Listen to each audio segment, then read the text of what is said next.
نحن كأطباء لاحظنا باللي بالإضافة لهذه الموجة الفكرية كاين حتى هناك تغييرات هرمونية وتغييرات جينية حدثت انطلاقا من الغذاء وانطلاقا من العطور ومواد التنظيف وما إلى ذلك، اللي خلات راه عندنا تغييرات عند الرجل اللي نقصت عنده هرمونات الذكورة، ولاو عندنا واحد الرجال دو هكذا وحنان ويبكوا بالخف، وبالمقابل عندنا نساء اللي ولاو مسترجلات وعندهم مظاهر القوة ويتجرؤوا على أشياء اللي ما كانتش تتجرأ عليها المرأة في السابق. يعني المرأة بكري كان عندها تأثير الشمس، تعرفوا كلكم القصة تاع هذاك الريح والشمس اللي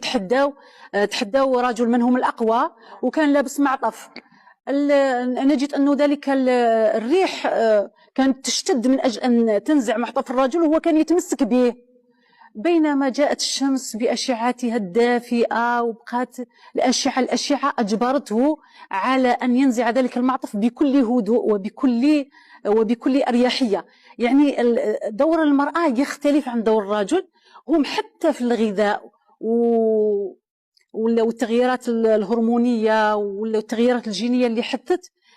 ils ont modifié، غيروا الرجل وغيروا المرأة من أجل أن يصلوا للفيمينيزم في الصور تاعو اللي رانا نشوفوا فيها الآن، وفي الأدوار النمطية اللي كانت للرجل والمرأة واللي اختلفت، واللي أبنائنا وبناتنا الآن هم ضحايا لما يعيشونه وما يؤدونه من سلوكات ومن أخلاقيات وما إلى ذلك. بارك الله فيك دكتورة.